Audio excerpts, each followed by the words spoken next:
This is Wendy with AP History Help, and this is the AP History Help podcast, where you will learn everything you need to know about taking AP history classes, from skills to content, from historical thinking skills to themes in history.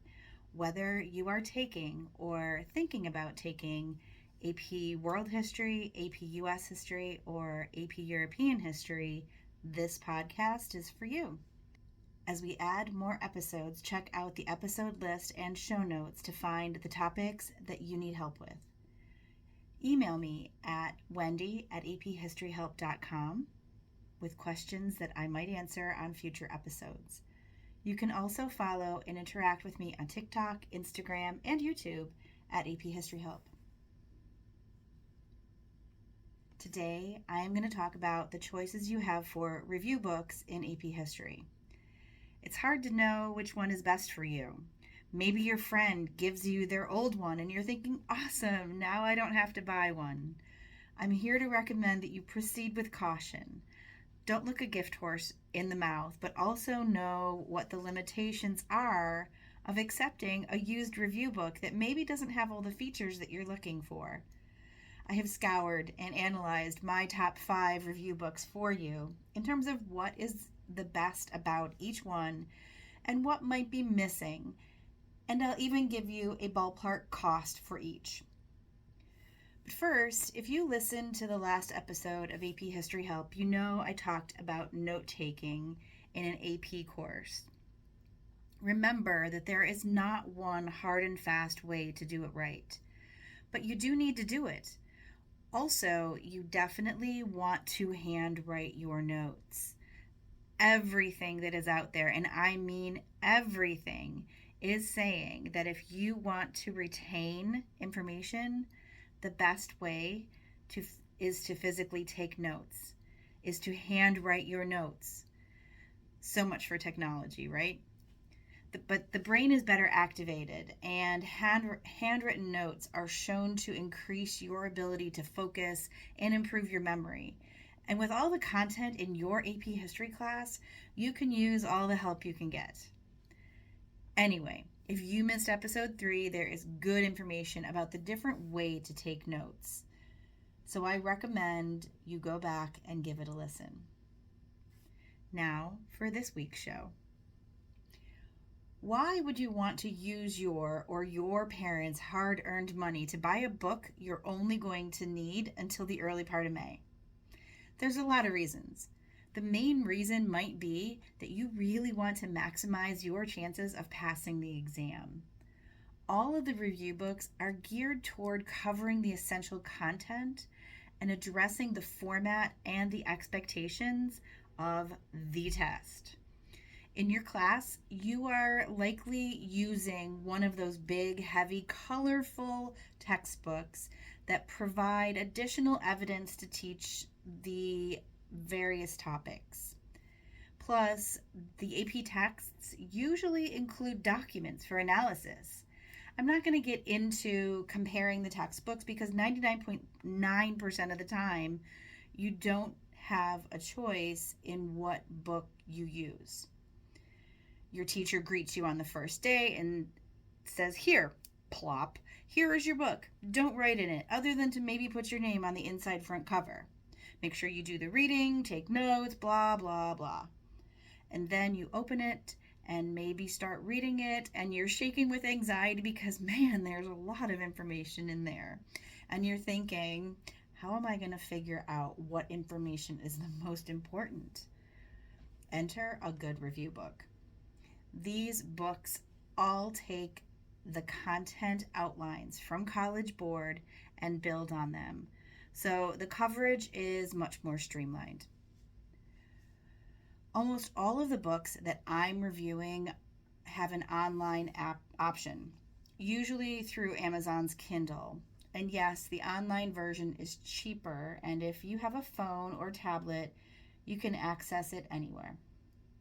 However, a real nice feature of having your own physical book is that you can highlight and write in it. Remember what I said about physically taking notes? Same thing here. Even if you can electronically highlight and bookmark in the online version, it's just not the same. So it's personal preference, but from the perspective of what's best for you, Wendy at AP History Help is here to tell you that you should get the physical book and highlight and annotate the bejeebers out of it. An important question to consider when choosing a book is, are you going to use a review book as a companion to the course and the text? Or are you just going to use it in the second semester as an actual review book? We'll come back to that question as I introduce to you today our 5 contenders for AP History Review Book of the podcast. In typical AP History fashion, you'll be presented with the evidence so you can arrive at your own conclusion based on a number of factors. In no particular order, the first book is the Princeton Review Book. It is tried and true and usually the most recommended by AP teachers. They come out with a new edition every 1 or 2 years that reflects any changes to the course, the exam, etc. So if you buy a Princeton Review Book, make sure it's the newest edition. The Princeton book has approximately 500 pages depending on the course and the edition. Some of your eyes just got really big. Secret, it's not that many compared to most of the others, but this book is a bigger book at 8 by 10 inches. What does Princeton Review have that the others don't? Nothing, really. Once you buy the book, you'll get access to an online account with additional practice tests, study guide, and timelines. The book itself also has practice tests and answer keys that have explanations for the correct answers. And this book is packed with all the skills you'll need to have for the test. As a matter of fact, if you're good at teaching yourself by reading, this book is quite thorough with extensive explanations of the different types of test questions and strategies for each of them. Another nice thing about the Princeton Review, although this is unrelated to buying the book, is that they have an extensive YouTube channel that boasts almost 4 million subscribers. And last but not least, the newest edition of this book costs approximately $25. Next is probably the second most recommended review book, and that's Barron's. They also come out every couple of years, so again, make sure that you are getting the most up-to-date edition. For all 3 courses, they have a 2024 edition. Buying their physical review book also gives you access to their online tests, which seems to be more advanced than Princeton Review, as you can choose to take a test as a practice or timed, which is a really good feature because as you get closer to the exam, you want to make sure that you can answer 55 multiple choice questions in 55 minutes. Barron's also has 5 practice tests in the book. The setup of the book is interesting because they have what's called the Essential 5, indicating the 5 most important things that you, the AP History student, should focus on. In addition, they have 3 different review timelines laid out: a 7-day cram plan, a 4-week moderate plan, and a school year plan. Each unit is covered in 2 different ways: a quick review or what they call a scenic route. This is an interesting option because maybe you're strong on the last couple of units, so you could do the quick review. But those first couple were way back, or you were still in shell shock mode because AP History class was kicking your butt. So for those, maybe you take the scenic route.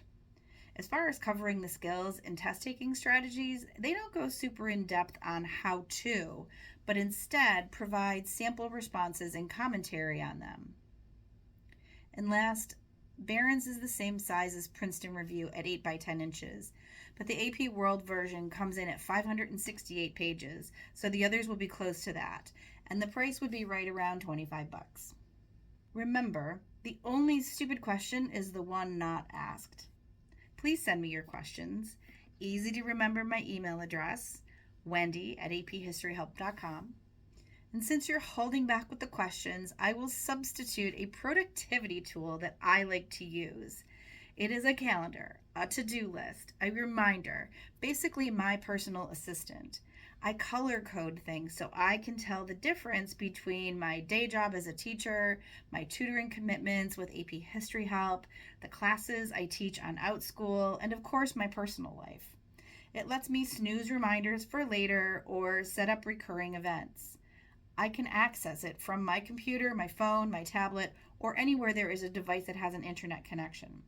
It is absolutely free, and all you need to set it up is an email address. Just send me a message at Wendy at AP History Help, and I'll send you a link to it. Absolutely no obligations. Okay, fine. I won't make you do that. Although I'd imagine that some of you have guessed, it's not a big secret, but many people don't know about all of its awesome features. And it's Google Calendar. Yep.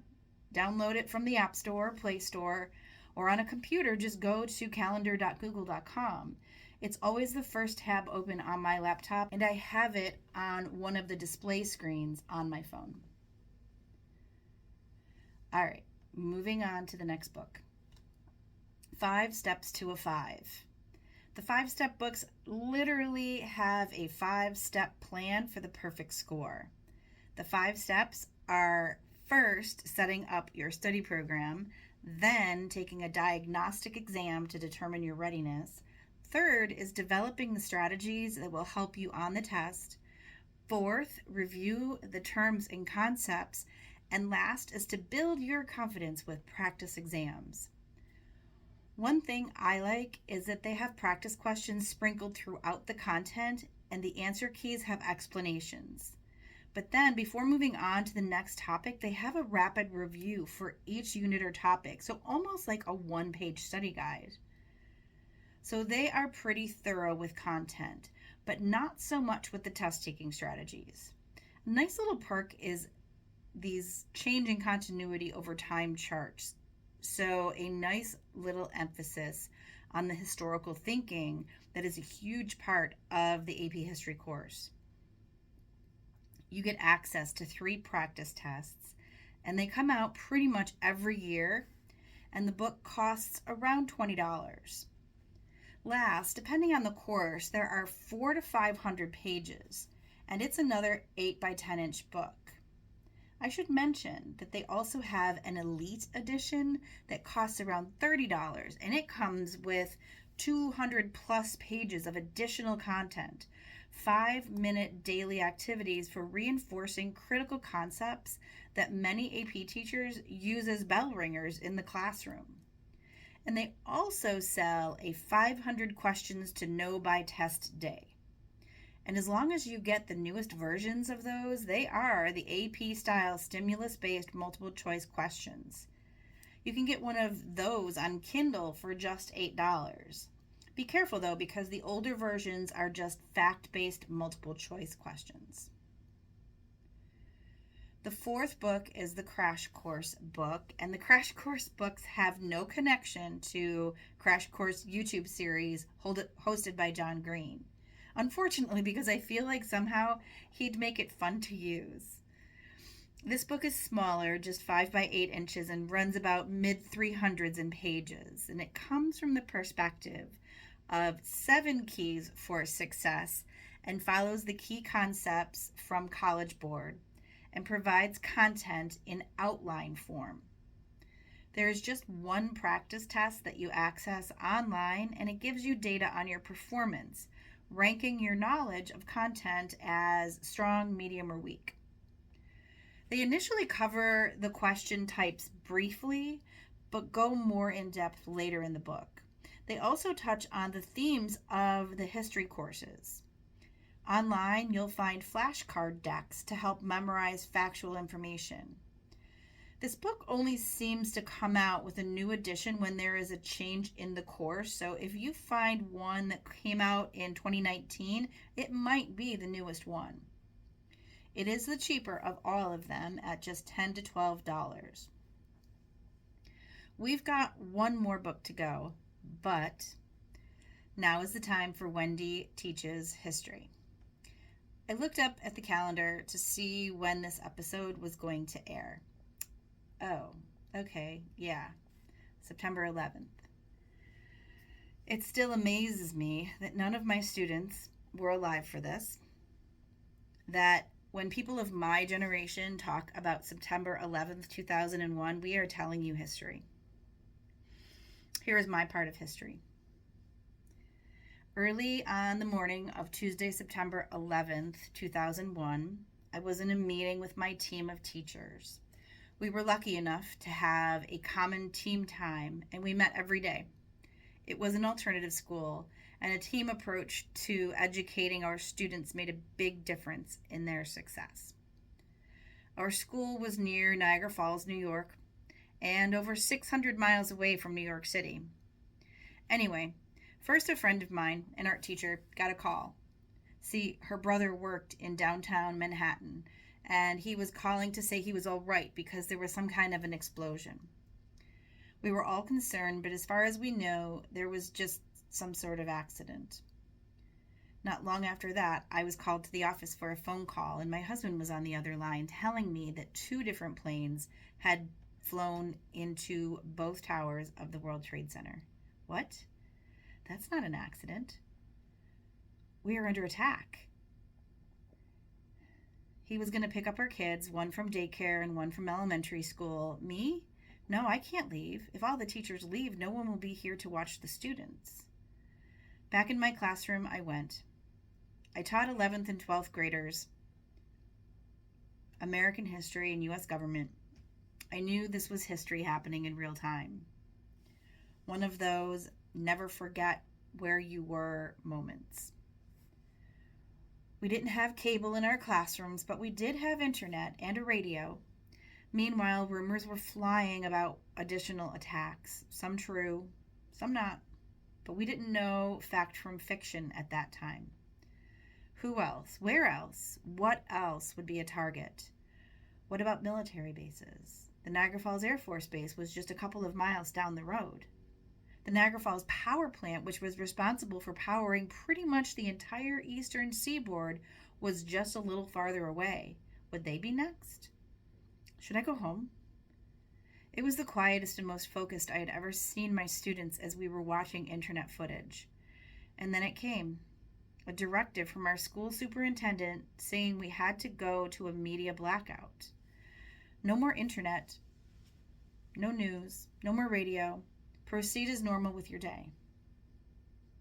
There's too much unconfirmed information out there, and we can't expose young children to misinformation, especially if it means they might be personally affected by it.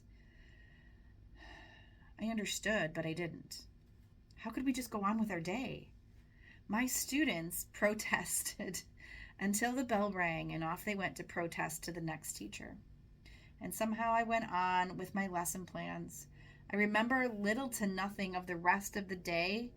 An occasional teacher on planning, walking by, repeating the latest rumor that they got in a text from a friend. Finally, the students were dismissed. None of us stayed late that day. I made it home to my family and caught up on the news of the day, seeing the footage over and over again of the second plane flying into World Trade. Of the clouds of dust and smoke, of the crash at the Pentagon and in the fields of Pennsylvania. And here I am over 20 years later. I don't remember anything with so much detail. Yet I recalled that story as though it happened to me today. And anyone over the age of 30 or so can probably do the same. So much changed because of the events of that day, politically, economically, culturally. But it was a day that affected over 300 million people on a very personal level.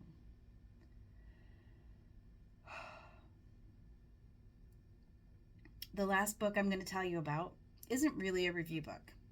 The AMSCO books are more than a review book in terms of content, but less than all the fluff and extras of a textbook. I know some teachers who use this as their textbook. Shh, don't tell the College Board. There is no online version for this book, so you have to buy the physical book, and it will cost you more than the others at around $27 for a whopping 800-ish pages of text, and it is 6 inches by 9 inches. This book is organized by key concepts and has lots of historical thinking and test-taking skills sprinkled throughout. At the end of every key concept, you get a couple multiple choice questions and short answer questions. And then at the end of a unit, they have practice LEQ and DBQ prompts. So altogether, a lot. However, there is no answer key and there is no full-blown practice test with feedback. In my opinion, the AMSCO book is best for content coverage, but not the best for test prep. There you have it. 5 options to choose from as your AP History review book. I'll list them in the show notes so you can find them online easily. They are all available on Amazon, which is where I got my information on pricing and pages and size. If you're still on the fence, I'd recommend going on Amazon and bringing up the ones you're interested in and use the Look Inside feature. If it's available, it'll show right above the picture of the book on the over on the left.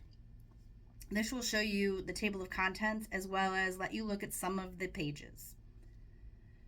Do you need more help? Want an actual human for tutoring or guidance or to create a personalized study plan? Contact me for a one-on-one session either by email or by going on the AP History Help website.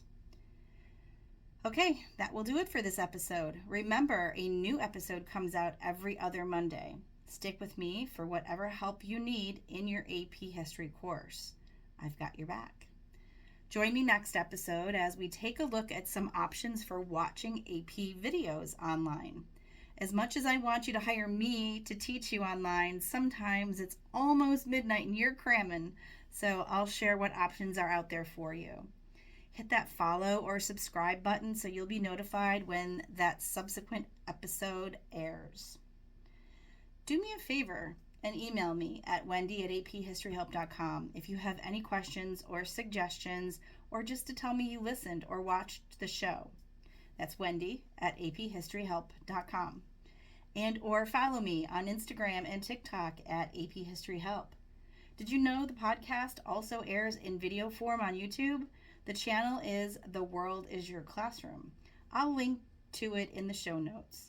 If you subscribe there, you'll get notified every other week when a new episode is uploaded there. Whether it's social media or YouTube, you'll be able to comment, ask questions, and interact with me there. Tell your friends who are taking or thinking about taking AP History classes about the podcast. I am here to help as many students as possible be successful in the course and on the exam. That will do it for this episode. Don't forget to come to Wendy for AP History Help. This episode of the AP History Help podcast is now history.